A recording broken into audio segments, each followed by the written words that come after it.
sa ating inawit, ang katangian ng Diyos. Mga katangian ng Diyos.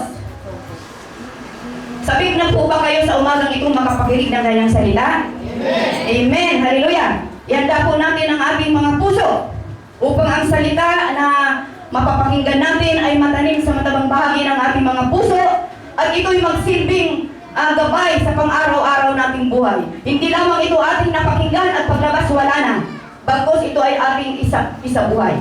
Amen. Mga katangian ng Diyos na makikita po natin sa Efeso chapter 2 verse 4 and 5. Basahin po natin. Subalit napakasagana ang habag ng Diyos at napakadakila ang pag-ibig na inukol niya sa atin. Tayo'y binuhay niya kay Kristo kahit nung tayo'y mga patay pa dahil sa ating pagsuway. Naligtas nga kayo dahil sa kanyang kagandahang loob. Kita nyo? Dahil nung tayo'y nasa buhay pa nating lumang buhay, tayo po ay kanya nang minahal. Gusto ng Panginoon na lahat ng tao ay maligtas. Kaya ganun na lang ang kanyang pag-ibig. Tulad nga ng ating inawit, laging sariwa sa araw-araw. Dangan nga lamang ang tao ang nagkukulang. Dangan nga lamang ang mga tao ang matitigas ang ulo. Amen ba? Ang pagpapala ng Diyos ay sagana. Dangan nga lamang hindi natin alam kung paano natin bubuksan ang kasaganahang ipinaghahanda ng Panginoon sa bawat isa sa atin. Ano ba ang susi upang mabuksan natin ang kasaganahang inihanda ng Diyos sa atin? Ano ba ang susi para ating mabuksan? Sabi niya, seek ye first the kingdom of God in His righteousness, in all these things shall be added unto us. Ang susi ay unahin natin ang kanyang kaharian. Ang kaso ng ating inuuna. Di ba? Unahin natin ang ating ang kaharian ng Diyos upang ang kayamanan niya ay ibuhos sa atin. Huwag matigas ang ulo ng mga anak ng Diyos. Amen ba mga kapatid? Ito po ang katangian ng Diyos. Mga natural na mga katangian ng Diyos. Ito yung natural na katangian niya. Ang Diyos ay walang panimula at hangganan. Siya ang Alpha at Omega. Walang pasimula at walang hangganan. He is eternal. He has no beginning and ending. Yan. Pangalawa, ang Diyos ay hindi nagbabago. Naniniwala ba kayo? Siya noon, ngayon, at magpakailanman. He is unchanging. He is the same yesterday, today, and forever. Amen. Kaya kung ang salita ng Diyos ay narinig natin noon, hindi na nagbabago, yun din ang salitang ating mapapakinggan. Amen ba mga kapatid? Sapagkat siya ay noon, ngayon, at magpakailanman, hindi siya nagbabago. Sino ang nagbabago? Ang tao. Ang Diyos hindi nagbabago. Ano pa? Ang Diyos ay nakakaalam ng lahat ng bagay. He is omniscient, all-knowing God. Nakakaalam ng lahat ng bagay. Kaya kung tayo inaapi, huwag tayong mag-alala. May Diyos tayong kakampi. Amen ba? Sabi ng Panginoon, alam ko ang inyong mga pangangailangan, kahit hindi ibukas ng inyong mga labi, alam ko. Pero sinabi nga niya, but seek ye first the kingdom of God in His righteousness, in all these things shall be added unto you. Yan. Alam niya, alam ko ang inyong kaapihan. Hindi nalilingid sa akin ang inyong kaapihan. Kaya kung tayo may problema, kung tayo inaapi, sino ang dapat nating sumbungan? Ha? Susumbong tayo kay Jesus. Hindi tayo dapat sumumbong kay San Miguel. Amen ba? Kay San Miguel Arcangel. Napupunta doon natin inom ng gin at doon magsusumbong. Kailangan natin sumbungan natin ang ating Diyos pag tayo may problema. Sapagkat siya, sabi niya, nalalaman ko ang lahat ng bagay sa inyo. Walang makalilingid. Sabi nga yan, tayo ay makakapagtago sa mata ng tao. Pero sa mata ng Diyos, ay hindi po tayo makakapagtago mga kapatid. Amen ba? Kung kaya yan ang dahilan kung bakit gusto ng Panginoon na tayo ay gumawa ng kabutihan. Amen. Dahil kung puro kabalbalan ang ating ginagawa, alam yan ng Diyos. Amen ba mga kapatid? He is all-knowing God. Ang Diyos ay makapangyarihan sa lahat. He is omnipotent. He is an omnipotent God. He is powerful God. Makapangyarihan. Walang makapangyayari sa Panginoon. Amen. Kaya wala tayong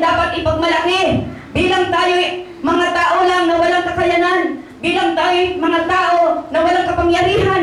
Dapat tayo ay magpakumbaba lagi sa Panginoon. Huwag tayong mayabang, huwag tayong isipin natin ng ating inaangking kayamanan ay galing sa ating lakas. Alalahanin natin mga kapatid, ang lahat ng bagay ay galing sa Diyos. Hindi ba? Wala tayong pag-aari sa mundong ito. Pumunta tayong hubad, aalis tayong hubad. Amen!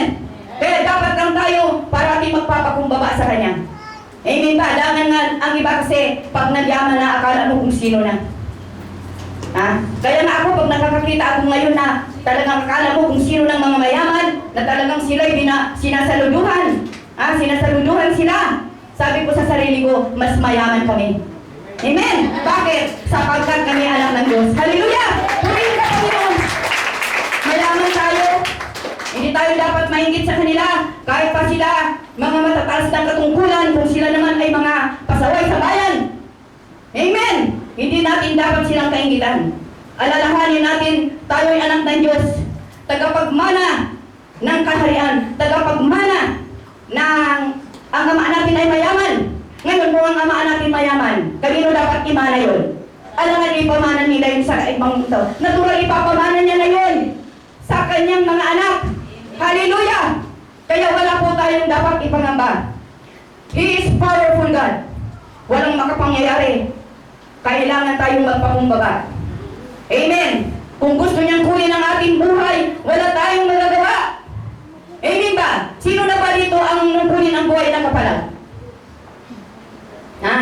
Si Marcos nga, si Fernando po, mga mayayamang pa. Nung kunin ang buhay nila, hindi nakakibo. Oh, hallelujah! Kaya dapat lang po tayo na magpakumbaba sa harapan ng Diyos. Ang Diyos ay naroon sa lahat ng dako. Kahit siya nakikita tayo, He is an omnipresent God. Omnipresent God. Parati siyang present. Hallelujah! He is present everywhere. Kaya nakikita niya tayo. Kung tayo may ginagawang hindi maganda, kung tayo nagmamagdamag sa beer house, at tayo ay nag-chits, alam yan. Amen ba? Kung tayo ay nagnanakaw, kung tayo ay nangungurakot, alam yan. Present siya, nakikita niya tayo. Kaya dapat yan ang sinasabing, kailangan tayong matakot sa Diyos, sapagkat wala po tayong maililihim sa Kanya. Ang Panginoon po ay nakatingin po yan sa motibo ng puso natin. Kaya parati pong sa motibo ng puso natin, kikilatisin natin ang ating mga puso kung tama ba ang motibo natin sa harapan ng Diyos o sa harapan ng ating kapwa. Amen ba mga kapatid? He is omnipresent God. Hallelujah! Walang makapagtatago sa Kanya. Lahat ng ating ginagawa, lahat ng ating mga motibo ay hayag sa Kanya. Walang maililingid sa Kanya. Amen ba? Kaya yan ang dahilan kung bakit sinasabi ng Panginoon na tayo'y matakot sa Kanya. Matakot tayo sa Kanya. Hindi natin dapat katakutan ang pumapatay ng laman, sapagkat yun ay pumapatay lamang ng laman at hindi pwedeng patayin ang espiritu. Ang dapat daw nating katakutan ang may karapatan ng pumatay ng laman at may karapatan ng pumatay pa ng ating kaluluwa. Amen ba mga kapatid? Sino yun? Ang Diyos, sapagkat ang Diyos ay makapangyarihang Diyos. Yan po ang natural na mga katangian ng Diyos. Darating po tayo sa mga moral na katangian ng ating Diyos. Moral na katangian ng ating Diyos. Ang Diyos ay mapagmahal. Diba? Tulad ng ating inawit. Ang Diyos ay mahabagin. Ang Diyos ay mapagpasensya. Ang Diyos ay tapat. Ang Diyos ay mabait. Diba? Alos lahat ata ng katangian nasa Kanya. Kaya walang dahilan para hindi tayo mag-alay ng papuri at pasasalamat sa ating Panginoon, sapagkat nasa Kanya na ang lahat ng bagay. Ano ba ang dapat nating ipagdaramdam? Ano ang dapat nating ipag-worry? Ganun ang ating Diyos ay mayaman. Ganun ang ating Diyos ay makapangyarihan. Wala tayong ibang gagawin, kundi siya ay ating pasalamatan sa mga pagpapala na ating nararanasan at ating nararanasan at ating natatanggap sa araw-araw. Amen ba mga kapatid? Amen. Siya ang Diyos na mapagmahal, Diyos na mahabagin, Diyos na mapagpasensya, Diyos na tapat, Diyos na mabait. Yan po yung mga moral na Kanyang mga katangian. At yung unang binanggit natin kanina, yung mga natural na mga katangian ng Diyos. Amen! Napakabuti ng Panginoon. Hallelujah! Dadago po tayo sa ano-ano ang mga katangian ng Diyos na ipinapakita sa mga tao. Yun. Katangian ng Diyos na ipinapakita sa atin, lalo na sa ating mga anak, yung kanyang habag. Habag ng Diyos. Ano bang ibig sabihin ng kahabagan? Ang ibig sabihin ng kahabagan, damdamin ng pagmamalasakit sa mga naghihirap at nangangailangan ng mga tao. Yun, ang ibig ng habag. Kayo ba'y may mga habag? Amen. Dapat tayong may habag. May habag tayo lalo na doon sa mga taong ikangay kapos. Mga taong nakikita natin dyan sa lansangan namumulot ng basura. May habag, gaano lang ba naman yung 20 pesos o 40 pesos na ibibigay natin doon sa namumulot ng basura? Kami sa totoo lang ni Pastor, imbis na may Jollibee kami, ma-Pure Gold o McDo. Pag nakita namin na gano'n, ibinibigay na lang namin doon sa naghahalungkat ng basura. Hindi na kami nagmamakdo. Isinasakripisyo na namin. Dapat sa atin mayroon tayong habag. Habag ng Diyos. Damdamin ng pagmamalasakit sa mga naghihirap at nangangailangan ng mga tao. Letter A. Ang habag, ibig sabihin ng habag sa English ay mercy. Kaya mercy, grace and mercy. Mercy. Ito po ay may kinalaman sa parusa.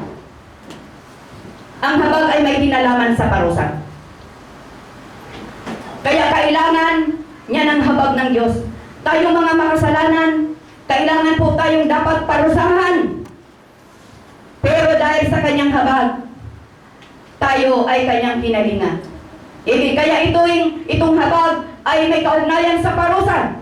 Sa Lucas chapter 18 verse 9 and 14, Lucas chapter 18 verse 9 and 14, may makikita po tayo doon na dalawang lalaking nanalangin sa Panginoon.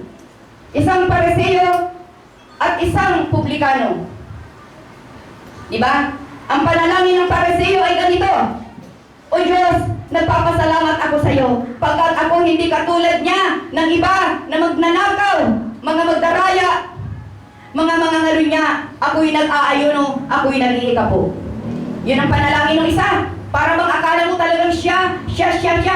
Napakagaling niya. Ako'y nag-aayuno, ako'y ganito, hindi ako tulad niya na magnanakaw.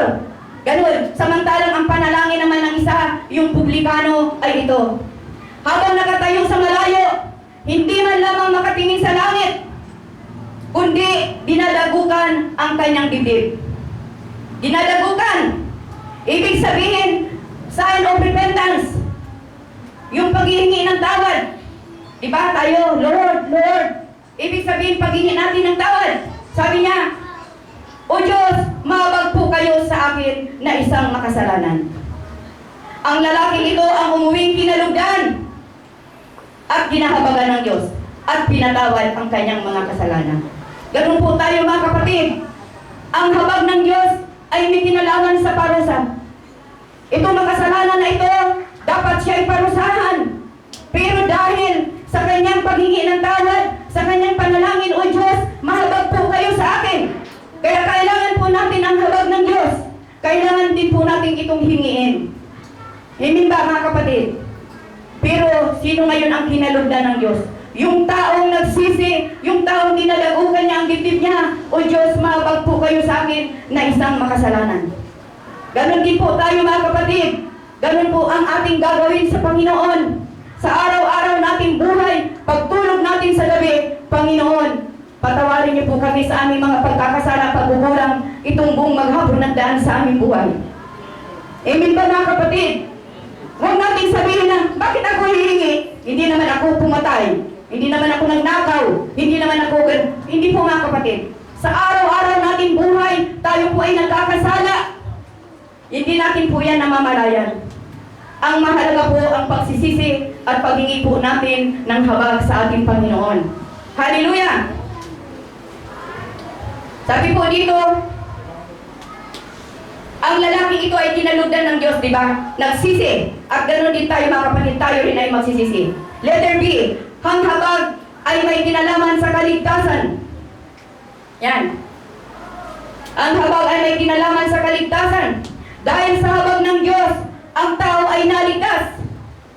Diba sa John 3:16 na gayon na lamang ang pag-ibig ng Diyos sa sanlibutan, kung kaya ibinigay niya ang kanyang bugtong na anak na si Jesucristo upang ang sino man sa kanya ay sumampalataya ay hindi mapahamak, bagkus magkaroon ng buhay na walang hanggan. Ang sino mang sumampalataya, yun lamang ang karapat dapat tubusin. Pero kung ikaw wala kang pananampalataya sa Panginoon at ikaw hindi ka pa naniniwala at ikaw maangas ka pa dyan, tandaan natin mga kapatid, hindi po tayo kasama sa tinubos ng ating Panginoon. Hallelujah! Sabi po dito sa Isaiah 63 verse 9, hindi isang anghel, kung hindi si Yahweh mismo ang nagligtas. Iniligtas sila dahil sa pag-ibig niya pagkahabag. Kita nyo? Dahil sa pag-ibig at pagkahabag, kung wala palang pag-ibig at pagkahabag ang Diyos, ay magulang kung saan tayo pupulutin. Amen ba mga kapatid? Pasalamat tayo, yan ang katangian ng Diyos. At marunong magpasensya. Ito yung kabutihan ni Yahweh sa bansang Israel. Iniligtas sila mula sa kapahamakan at kahirapan. Yung bansang Israel, bayan niyang pinili. Pinangakuhan niya ng magagandang kabuhayan, pero ang mga taong ito matitigas ang ulo. Hallelujah! Kaya sila napuno ng Diyos, sila'y pinarusahan, sila'y hindi nakapasok sa lumang pangako na ipinangako ng Panginoon. Sa lumang tipan, ipinadama ng Diyos ang kanyang kahabagan nang magkasala si Adan at saka si Eva. Di ba nung magkasala si Adan at saka si Eva, sila po nung sila nakitang hubad, ginamitan sila ng Panginoon. Kita niyo kung gaano kabuti ang Diyos. Makikita po natin sa Genesis 3:15. Sa mga Israelita sa Ehipto, sa Exodus 3:7, ipinakita niya ang kanyang habagan sa mga tao ito. Sa mga Israelita sa Ilang, sa mga Israelita na dumaraing sa pagpapahirap ng mga kaaway, sa mga Israelita na bihag sa ibang bansa. Yun, pinakita niya, lahat ginawa ng Diyos. Pero ang mga tao, ang Diyos hindi nagkulang. Sino ang nagkulang? Ang mga tao ang nagkulang. Amen. Kaya noong mga panahon na yun, ilan ang namatay? 3,000 sa araw-araw namatay. Dahil sa katigasan ng ulo ng mga tao. Kaya mga kapatid, huwag pong matigas ang ating mga ulo. Amen ba? Kung marinig ninyo ang aking tinig, huwag matigas ang inyong mga ulo. Hallelujah! Huwag nang patigasin. Letter B. Tinubos tayo ng dugo ni Kristo sa Efeso chapter 1 verse 7. Tinubos tayo ng dugo ni Kristo. Kaya ang kahabagan ay may kaugnayan sa kaligtasan. Tinubos tayo ni Kristo sa pamamagitan ng kanyang kamatayan sa krus ng Kalbaryo. Nakasalalay ang dugo niya doon. Yung kanyang banal na dugo ang nakasalalay. Hindi ginto o pilak, kundi ang kanyang banal na dugo na nabuhos sa krus ng Kalbaryo ang ginamit. Amen ba? Kayo kaya, magsasakripisyo ba tayo sa tao? Palagay ko hindi. Ganyang kabuti ng Panginoon. Sa Colossus chapter 1 verse 13, pinalaya tayo mula sa kadiliman. Yan mo. Nung mamatay ang Panginoon sa krus ng Kalbaryo, lahat ay kanya nang inako. Amen ba? Iniligtas tayo sa kapangyarihan, mula sa kapangyarihan ng kaliliman, at inilipat sa kaliwanagan. Amen. Sa pamamagitan ng kanyang anak. Galing sa kadiliman, namuhay tayo sa kadiliman, nung tayo'y wala pang pagkaunawa sa Panginoon, tayo'y namumuhay sa kadiliman. Pero nung mamatay si Kristo para sa atin at tayo'y nanampalataya, tayo ay inilipat mula sa kaharian ng kadiliman at tayo'y inilipat sa kaharian ng kaliwanagan. Amen. Palakpakan po natin ang Panginoon. Purihin ka, O Diyos, sa iyong kabutihan. Letter K, ang habag ay may kinalaman sa bagong buhay. Dahil sa habag ng Diyos ay ang tao ay nakaranas ng panibagong buhay. New life. Diba? Sa 1 Pedro chapter 1 verse 3, ang sabi po, 1 Pedro 1 and 3, purihin natin ang Diyos at Ama ng ating Panginoong Jesus. Dahil sa laki ng habag niya sa atin, tayo isinilang sa isang panibagong buhay sa pamamagitan ng pagkabuhay na muli ni Jesucristo. Isinilang tayo sa panibagong buhay. Tayo'y naging isang bagong nilalang. Hallelujah! Ang bagong buhay na yan ay nagbibigay sa atin ng malaking pag-asa. Ano ba yung pag-asa ngayon? Nakakamtan natin ang isang kayamanang walang kapintasan, di masisira at di kukupas. Ang kayamanan na yan ay nakalaan doon sa langit. Amen ba? Ang kayamanan na yan na ating inaasahan ay hindi nakalaan dito sa lupa. Amen! Nakalaan sa langit. Kaya yan ang sinasabi na huwag kayong mag-import ng kayamanan sa lupa na kinakain ng tangat kalawang. Kundi ang impukin natin ang kayamanang panlangit. Ano ba yung mga kayamanang panlangit? Ang ating mga mabubuting gawa. Yun ang ating ini-import, hindi yung masamang gawa. Hindi ba? Yung ating mabubuting gawa, yun ang ating dapat gawin na impukin. Amen! Hindi masisira, walang kapintasan at hindi kukupas. Ang kayamanan ay nakalaan sa inyo doon sa langit. Amen! Letter D. Ang habag ay may kinalaman sa gawain ng Diyos. Sa 2 Corinthians chapter 4 verse 1 and 2, 2 Corinthians chapter 4 verse 1 and 2, dahil sa habag ng Diyos, kasi talagang may habag. Dahil sa habag ng Diyos, hiniram niya ako para sa gawain ito. Kaya naman, malakas ang aking loob. Pinaligdan ko na ang mga gawang kahihiya at ginagawa ng palihim. Hindi ako nanlilinlang at hindi ko pinipilipit ang salita ng Diyos. Hayagan kong ipinangangaral ang katotohanan. Ito po ay si Pablo. Ito po ay si Pablo. Sabi niya, dahil sa habag ng Diyos, hiniram niya ako para sa gawain ito.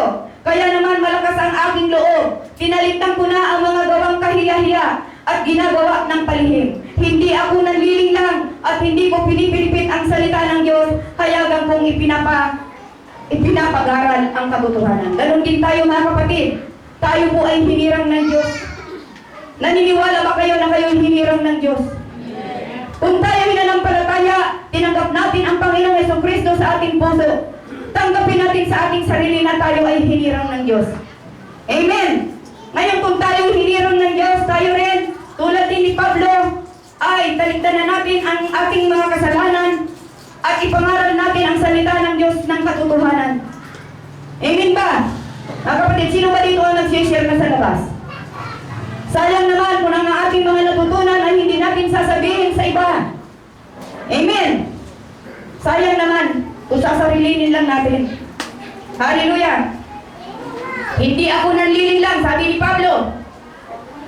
Ganon din tayo mga kapatid. Dahil sa habag ng Diyos, tayong lahat ng mga manampalataya ay tinawag sa paglilingkod ng Diyos, sa Diyos. Lahat tayo tinawag. Diba? Yung purpose, yung limang dahilan kung bakit tayo naririto sa mundong ibabaw. Isa itong paglilingkod. Yung paglilingkod. Ito yung pang-apat. Na kaya tayo tinawag ng Panginoon kung bakit tayo naririto sa mundong ibabaw upang maglingkod sa Kanya. Hindi lang pala kumain, matulog. Kumain, matulog, magpasarap ng buhay. Kundi maglingkod sa Kanya. Ang paglilingkod natin sa Panginoon, ang paglilingkod natin sa kapwa, ay paglilingkod sa Panginoon. Hallelujah! Tinawag tayo sa paglilingkod sa Diyos. Tinawag upang talikuran natin ang mga masamang gawain. Tinawag upang mangaral ng katotohanan. Amen! Kailangan po tayong mangaral ng katotohanan. Kahit na hindi na tayo kung sino yung ating makahalubilo, kung sino yung ating makaharap. Ako nga, nung nakaraang linggo, yung aking pamangkin, si Buboy, nagtrabaho dito. At ako'y nagkukonsensya. Kung hindi ko kako bubuksan ang tungkol sa Panginoon, kawawa naman tong aking pamangkin. Tinanong ko siya tungkol sa Biblia kung may nalalaman siya. Talagang as in blanco, wala kahit isa. Ngayon, sabi ko, Lord, kung hindi ko sasabihin, sabi mo pananagutan ko. Pananagutan natin sa Panginoon kung hindi natin sasabihin ang katotohanan. Kaya sa kaunting panahon, sinara ko si Buboy. Mahalaga yung pagtanggap. Sabi ko, mahalaga may Jesus ka sa puso. Ano man ang mangyari, mamatay man tayo, nakakasiguro tayo na ang ating kaluluwa ay nasa mabuting kalagayan. Pero sabihin ko sa inyo mga kapatid, ang bahay ni Buboy may Bible study na.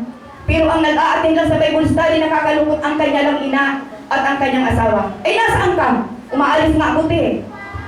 Sayang sana. Siguro sa pagkakataon na yun, na binuksan ko ang isip ni Buboy, sana magpatuloy siya. Sabi ko, ano ka ng panahon, paglinggo. Napakalapit pala ang gawain nila. Doon sa Bikutan, napakalapit. Pero hindi, kasi hindi pa nabubuksan. Sa pamamagitan, sabi ko, Lord, sasabihin ko to kay Buboy. Tanggapin niya o hindi, basta sinabi ko. Ganun tayo mga kapatid.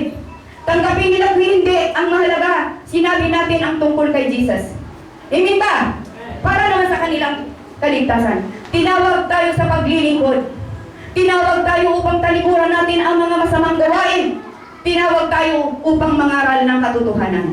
Amen ba? Ano ba yung katotohanan? Yung sa salita ng Diyos, yun ang katotohanan ng Ebanghelyo ni Kristo.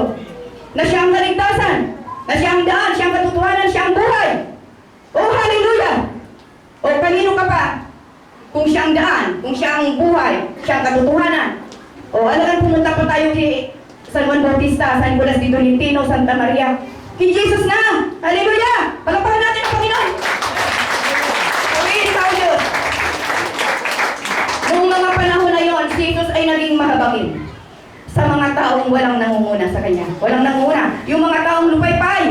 Sa Matthew chapter 9 verse 36, nakita niya ang mga tao lupaypay at lito. Parang mga tupang walang pastol. Yun, lupaypay, nahabag siya. Sabi niya sa mga alagad, papakainin natin yan.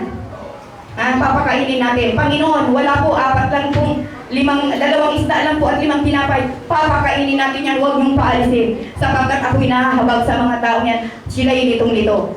Sa himala ng Diyos, dahil makapangyarihan nga, kita nyo, napakain ang 5,000 at sumubra pa ng 12 bakol. Ganyan, makapangyarihan ang Diyos. Hallelujah! Siya'y nagmamalasakit doon sa mga taong walang nangunguna.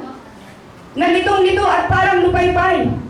Amen ba mga kapatid? Ganun din po tayo mga kapatid. Kung tayo lupaypay, tayo nang iwina, huwag po tayong mag-alala. Dadaing po tayo sa ating Panginoon na makapangyarihan sa lahat. Pasok po kayo ng kwarto, magdasal kayo. Magdasal tayo. Nakikita tayo ng Panginoon. Sa mga taong may sakit, Matthew 14 and 14. Sa mga taong pinagaling niya ang mga may sakit, mga taong bingi at utal, mga taong kitongin, mga taong 12 taon ng dinuro na babae. Ganon kabuti ang Panginoon, marami siyang pinagaling nung siya'y nasa lupa. Nahabag siya doon sa mga 3 araw niyang kasama na walang makain.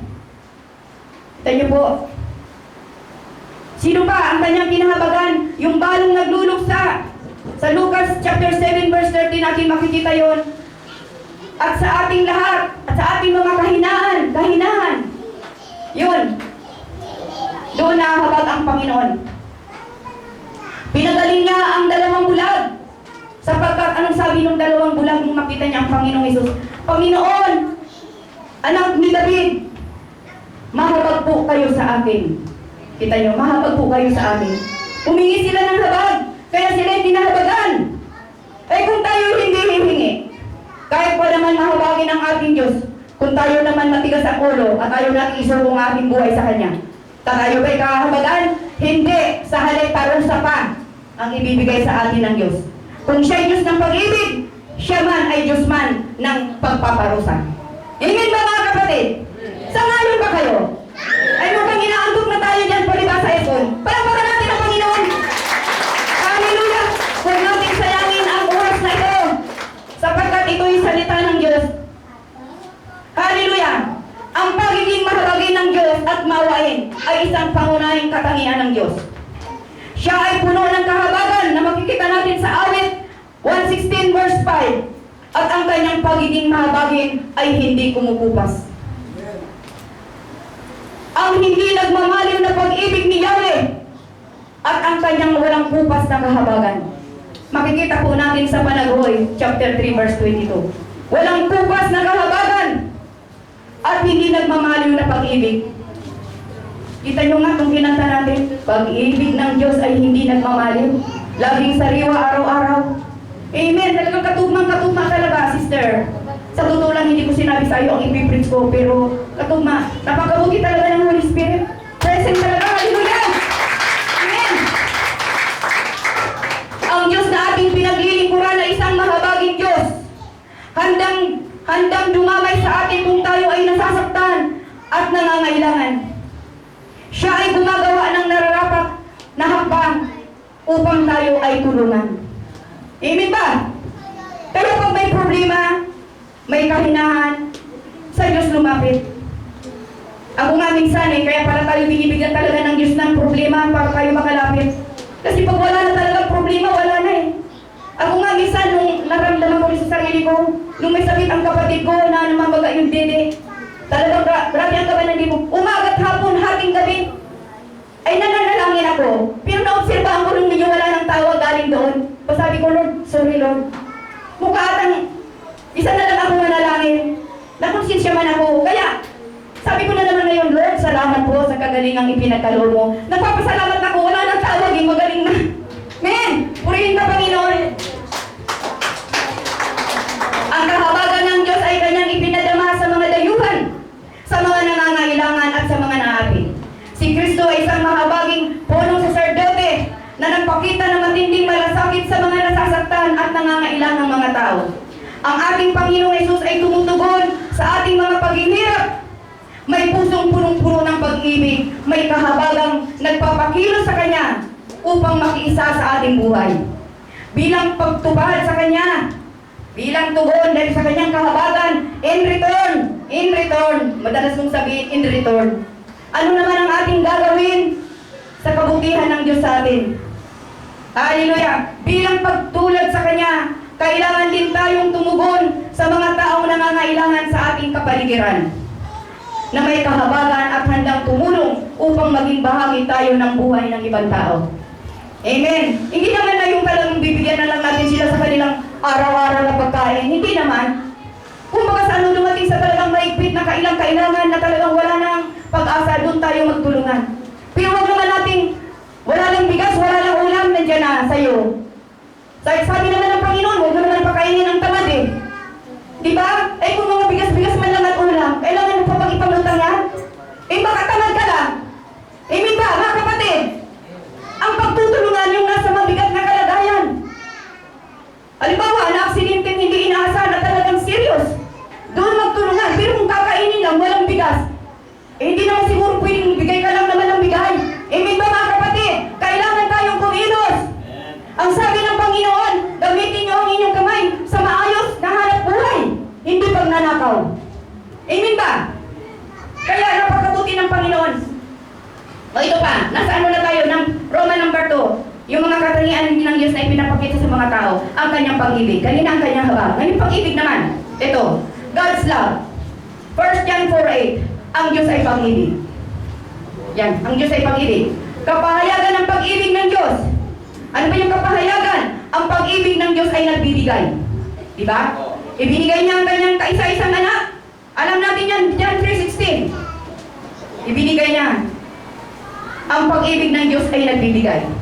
Sabi nga niya na pwede kang magbigay na walang pag-ibig at hindi ka pwede umibig na hindi ka nagbibigay.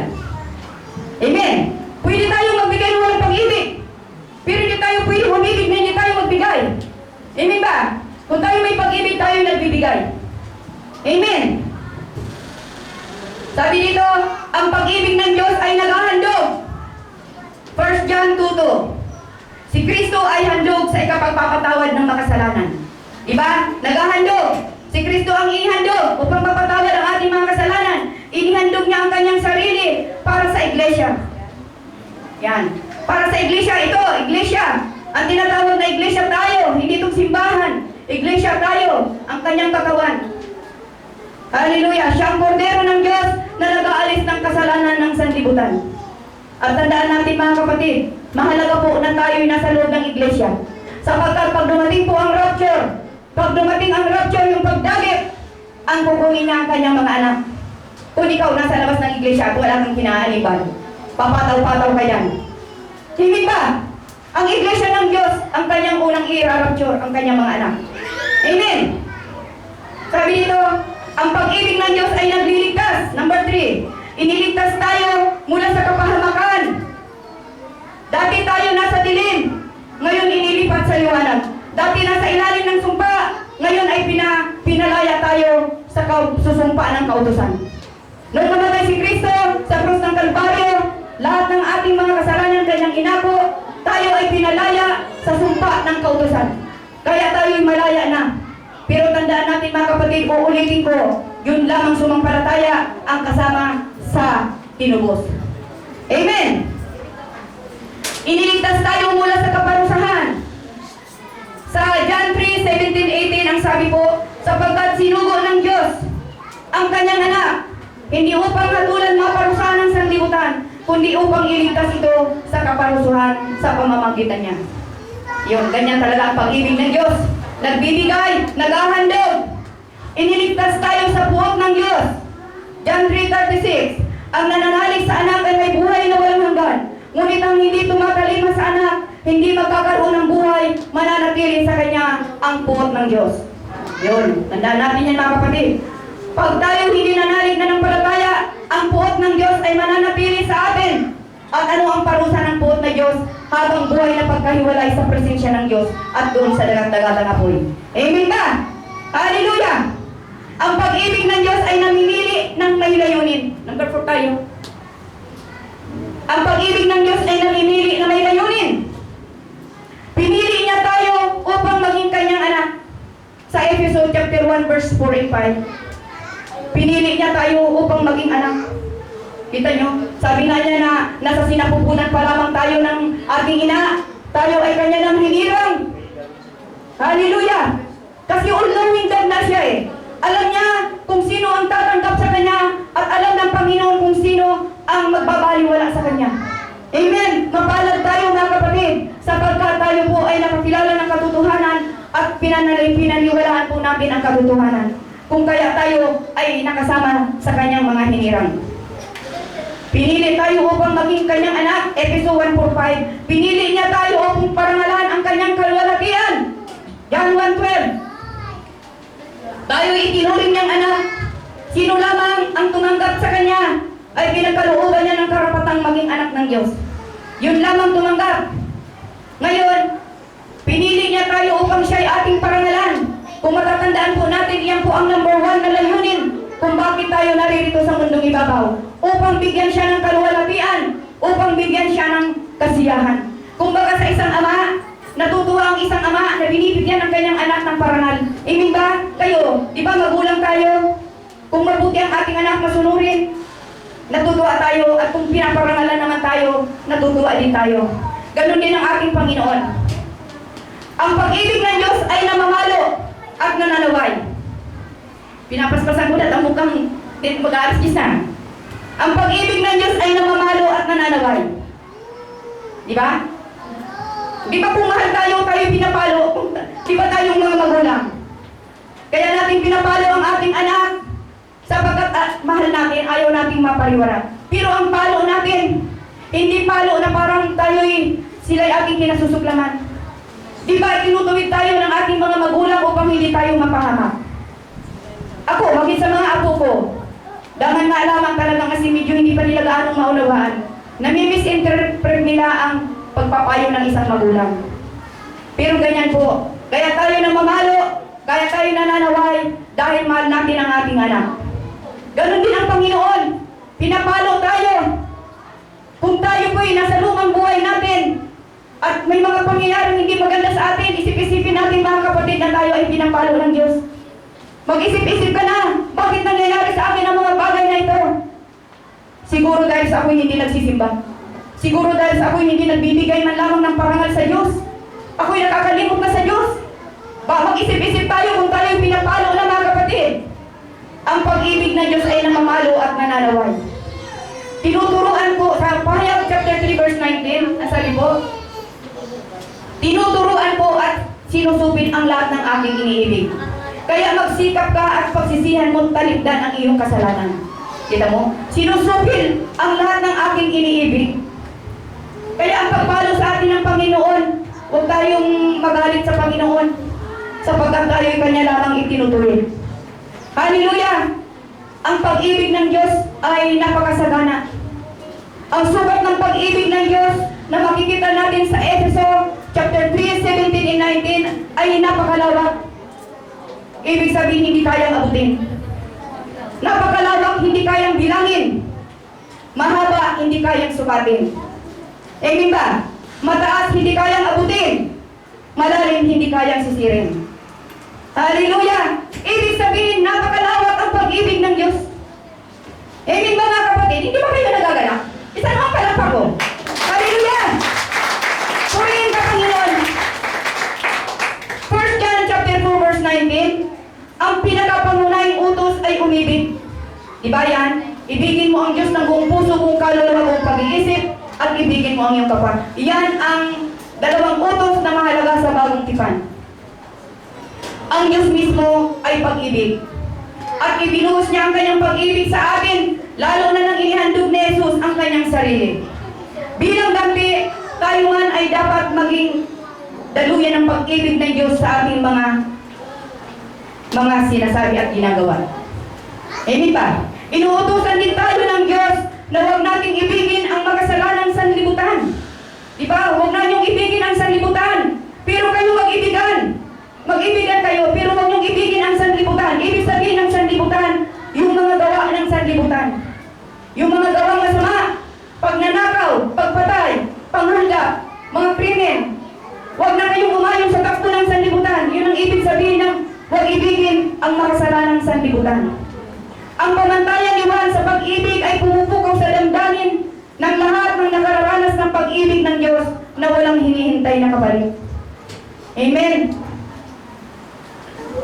Dahil sa nararanasan natin ang pag-ibig ng Diyos sa atin, kaya sikapin natin ang paglingkod natin sa Kanya ay maging tapat at tutuhanan. Huwag tayong maglingkod dahil lamang sa may pagpapala. Ay pupunta ako yan kasi may grocery. Wrong motive yan mga kapatid. Hindi tayo pagpapalain ng Panginoon kung yan ang ating motibo. Kaya tayo pumupunta sa ganitong gawain upang tayo magbigay parangal pasasalamat sa Diyos sapagkat tayo ay pinagpala na. Amen! Hallelujah! Hindi pagpalain kundi pinagpala na.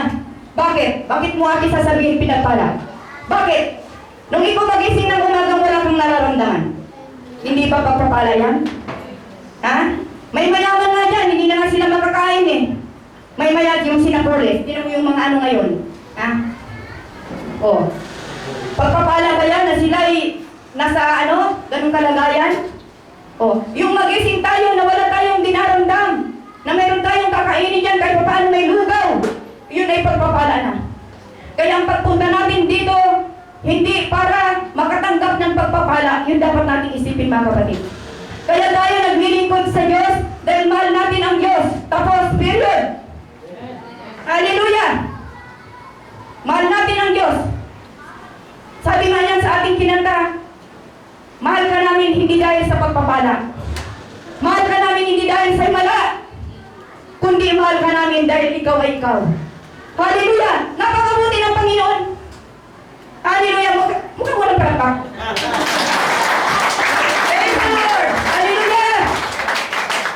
Bakit nga ba sinasamba kita?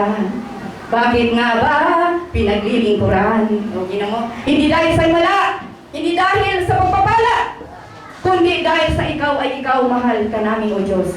Hallelujah! Purihin ka, Ama. Patuloy tayo. Mga katangian ng Diyos na ipinapakita sa mga tao, nasa Roman number 3 tayo, ang kagandahang loob ng Diyos. God's grace. Hallelujah! English din tayo dyan, ha? God's grace. Ang kagandahang loob ng Diyos. Ibig sabihin talaga may kagandahang loob. Kayo ba mayroon? Dapat mayroon din tayo. Mayroon tayo. Sino nakipag-isa kay Kristo ay bibigyan din ni Lord. Hindi maramot si Lord. Hallelujah! Bibigyan din tayo ito. Anong ibig sabihin ng kagandahang loob? Una, ang walang bayad na kabutihan ng Diyos sa mga makasalanan. Yan ang ibig sabihin ng kagandahang loob. Walang bayad na kabutihan ng Diyos. O, bakit? May bayad ba tayo? Nagsakripisyo ba tayo? Manampalataya nga lang ang sinasabi sa inyo eh. Ayaw nyo pa? Si Jesus na nga ang nagpakahirap. Tigas talaga ng ulo ng mga anak ko. Hindi, sorry. Hindi yun. Pinapatawa ko lang kayo. Ito. Ang walang bayad na kabutihan ng Diyos sa mga makasalanan. Number 2, mga biyayang tinanggap natin pero hindi natin pinaghirapan. Amen. Tulad ng sinabi ko, hindi natin pinaghirapan. Oh, hallelujah. Kaya huwag kang magmalaki, hindi ka naghirap. Amen. Ito ang kapangyarihan. Number 3, ito ang kapangyarihan o kakayanan na ang Diyos ang nagkakaloob para may magawa ka para sa Kanya. Amen. Kapangyarihan, lakas na tayo may magawa para sa Kanya. Kasi hindi natin magagawa ito kung wala ang lakas niya. Amen. Kung ganang atin lang, hindi tayo makapangyarihan. Tayo ay mahina sapagkat tayo ay tao lang.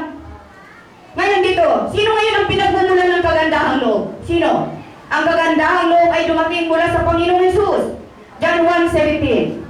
Mula sa Ama. Awit 84:11. Yan po yung mga verses na katunayan mga verse na patunay na ito talaga ang pinagmumulan. Mula sa Espiritu Santo sa Zacarias 12:10. Mula sa Diyos, Efeso 2:8. Hebreo 10:29. Yan ang mga pinagmumulan ng kagandahang loob sa Ama, sa Anak, Diyos Espiritu. Amen. Ang kagandahang loob ng Diyos ay napakabuti. Kung natatandaan po, bigyan natin ang example ang kagandahang loob ng Diyos sa buhay po ni Jonas. Diba sa buhay ni Jonas? Ito po, sa buhay ni Jonas, kilala siguro natin ang kwento ni Jonas. Sabi po dito, siya po ay inutusan ng Panginoon na pumunta sa bayan ng Nineveh. Kasi laganap na ang kasamaan ng bayan ng Nineveh. Kaya inutusan niya si Jonas na pumunta doon. Pero si Jonas hindi sumunod. Nagtago siya. Kaya hanggat sinuway niya si Yahweh. Itinapon siya sa dagat ng mga tripulante kasi nung sumakay siya sa barko, nagkaroon ng bagyong malakas. Kaya ang sabi ng mga tripulante, talagang siguro nga si Jonas ang dahilan kung bakit nag-iingit ang bagyo. Sabi ni Jonas, tunay nga, sapagkat nung bago mangyari ito, ako ay tinataguan ko ang Diyos. Kaya sabi ni Jonas, itapoy nyo na lang ako sa dagat. Dahil ako ang may kasalanan ng nag-iingit na bagyong ito. Kaya tinapon si Jonas sa dagat. At siya ay, alam natin ang kwento, na siya ay nilulon ng dambuhalang isda. At nang siya ay malulon ng dambuhalang isda, hindi siya makapagtago kay Yahweh. Kahit nandun siya sa loob ng tiyan ng isda, ay nakikita siya ni Yahweh. Kaya humingi siya ng tawad sa Panginoon, nanalangin siya, naghingi siya ng kapatawaran. Na Yahweh, ako pala kahit saan ay iyong nakikita. Kaya patawarin mo ako. Dahil sa mga susunod na kwento, sabi po dito, at sinunod niya na ngayon ang utos ni Yahweh. Nung siya humingi ng tawad, iniluwa siya ng isda sa dalampasigan. Inilabas.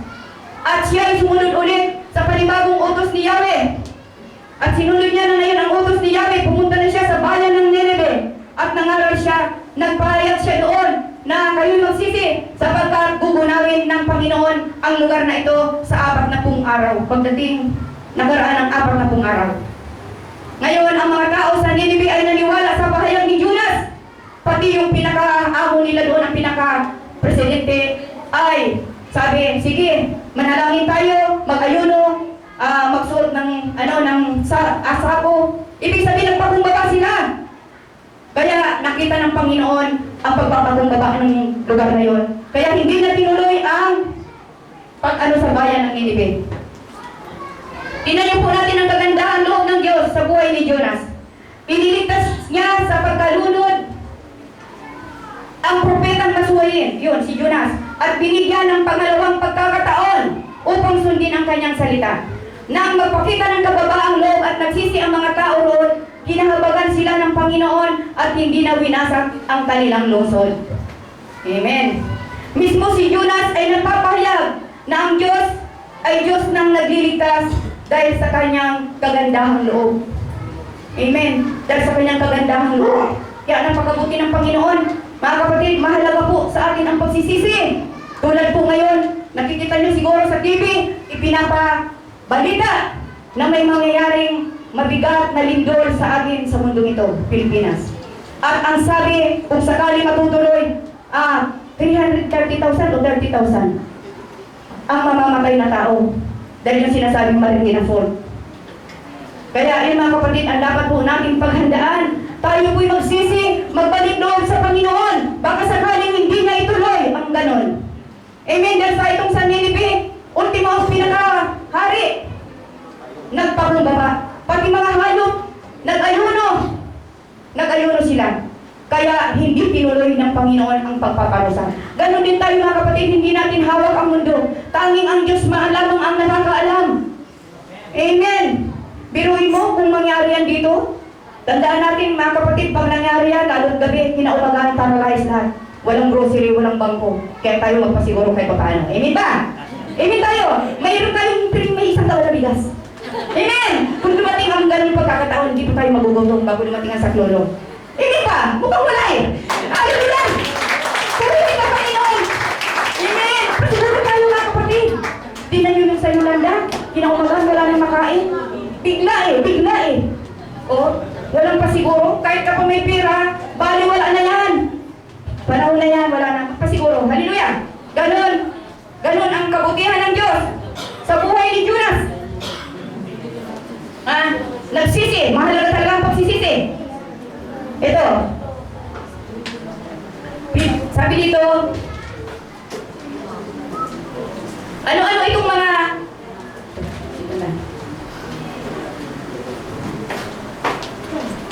nagpapawalang sala sa mga makasalanan ng kagandahang loob ng Diyos. Nagpapalaya sa mga alipin sa kasalanan. Ang kagandahang loob ng Diyos ay nagliligtas. Na makikita po natin sa Efeso chapter 2 verse 5 and 8. Nagliligtas, nagpapawalang sala sa makasalanan. Ang kagandahang loob ng Diyos ay nagbibigay sa atin ng kaaliwan, ng lakas ng loob, ng matibay na pag-asa. Amen! Matibay na pag-asa, kaaliwan. O, ito darating tayo dito. Ano-ano pa itong mga bungang ito ng kagandahang loob ng Diyos? Mga bunga. Yun na, yung kanina, nagpapawalang sala, nagbibigay ng kaaliwan, lakas ng loob, matibay na pag-asa. Ano pa? Tayo ay hinirang. Diba? Pinili tayo, hinirang, tayo ay tinawag, tayo ay sumampalataya. Yun, sa kagandahang loob ng Diyos, lahat ang Diyos ang may pahanar nito. Kung wala ang ano ng Diyos, wala talaga. Tayo ay naging matuwid sa harap ng Diyos. Diba? Tayo naging matuwid sa harap ng Diyos. Tatanggap tayo ng maraming bagay.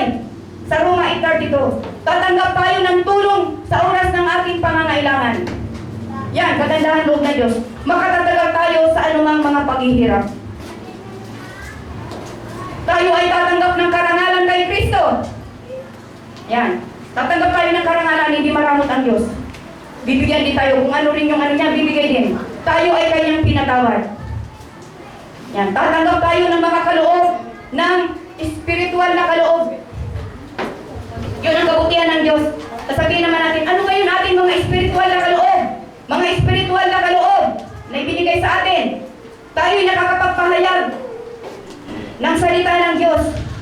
Hallelujah, ako'y naniniwala na sa kagandahan lang ng loob ng Diyos, ako'y nakakapagpahayag. Sapagkat ako'y wala naman alam. Wala naman akong karunungan. Kundi ang karunungang ipinapangaral namin ay ang karunungan ng Diyos. Alam ko na dahil lang sa kagandahan ng loob ng Diyos, ako'y nakakatayo dito sa inyong harapan.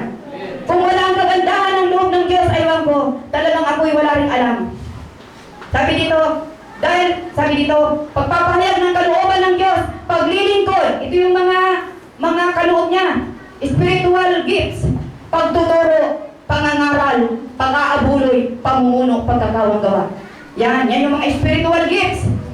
Ibinibigay ito ng Panginoon sa atin na mga anak niya upang magkatulong-tulong tayo, upang lumago ang kanyang iglesia. Tulad yan, kung ikaw binigyan ng kalooban ng Diyos ng pagkakaloob, magkaloob ka. Magkaloob ka. Tulad ngayon, aircon na tayo. Tulad ng sinabi ko noon, pag aircon hindi problema, pwedeng isponsoran ng mga anak ko yan. Pero ang tanong ngayon natin, ang buwan na nating bayad, tayo magkaisa. Amen ba? Hallelujah! Kung pagkakaloob, magkaloob. Kung magtuturo, magturo. Kung pag-aabuloy, mag-abuloy. Kung pamumuno, mamuno ng maayos. Yan po, yan yung mga kagandahang loob ng Diyos sa atin. Binibigyan tayo ng mga spiritual gifts ng Panginoon. Hallelujah! Sabi pa dito, ano ang kaugnayan ng mananampalataya sa kagandahang loob. Ano yung mga kaugnayan? Tayo ay nasa ilalim ng kagandahang loob ng Diyos. Kaya hindi na sa atin maghahari ang kasalanan. Yan, hindi na maghahari ang kasalanan sa atin. Napagtagumpayan na. Wala nang ano ang kasalanan sa atin. Napagtagumpayan na. Sa Roma 5:2, tinatamasan natin ang kagandahang loob ng Diyos at lubos tayong nagagalak sa ating pag-asa na makakasama sa kanyang kaluwalhatian. Yun ang pag-asa natin, ang makasama tayo doon sa kaluwalhatian. Pagdating ng pagdagip, tayo ay, sabi ko na tayong dapat ipamamba sapagkat yun ang araw ng ating katutusan. Tayo ay sasagana sa lahat ng bagay. Sino ba dito ang gustong sumagana? Amen. Lahat tayo sasagana sa lahat ng bagay. Makakalapit na tayo sa trono ng biyaya ng Diyos. Makakalapit na. Pag may problema ka, pasok ka sa kwarto. Yun ang trono ng Diyos. Hallelujah. Pero ang Diyos nasa puso natin eh. Hindi naman siya malayo eh. Hallelujah. Kaya pag nag-pray tayo, pwede tayong mag-pray sa sarili natin. Hebrews 13 verse 9. Pinagtitibay tayo sa kagandahang loob ng Diyos. Hindi na tayo matatangay ng sari-sari at kakaibang turo. Yan. Dahil sa kagandahang loob ng Diyos, hindi na tayo tinuturuan tayo ng banal na espiritu. Hindi na mapaglalalangan ng mga maling turo. Sapagkat ang banal na espiritu ang nagtuturo sa atin. Pwede na natin ipagtanggol ang ating pananampalataya. O sino ba dito sa inyo ang may nakakaharap na mga ibang mga sikta-sikta? At sa kanila, inaano ang kanilang para sa kanila rin. Pwede na rin natin ipagtanggol. Di ba? Dahil hindi na tayo matatangay sa sari-saring mga turo dahil sa kagandahang loob ng Diyos. Sa 2 Pedro chapter 3 verse 18, pinalalago tayo sa kagandahang loob ng Diyos. Pinalalago tayo sa kabutihan at sa pagkilala sa ating Panginoon at tagapagligtas na si Jesucristo. Pinalalago tayo sa kabutihan, hindi sa kasamaan. Amen! Ganun kabuti ang Diyos. Sapat ang kagandahang loob ng Diyos. Sapat sa ating pangangailangan. Sapat sa ating mga kahinaan. Yan. Ngayon, dito na, malapit na tayo. Paraan para maranasan ang kagandahang loob ng Diyos. Ano ba ang mga paraan para maranasan ang kagandahang loob ng Diyos? Kailangan tanggapin natin si Kristo. Yan, tanggapin si Kristo. Kung wala si Kristo, hindi natin mararanasan ang bagay na ito.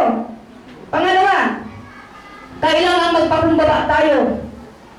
Aminin natin na wala tayong magagawa, hiwalay sa ating Panginoon. Parating na tayong nagpapakumbaba sa harapan ng Diyos.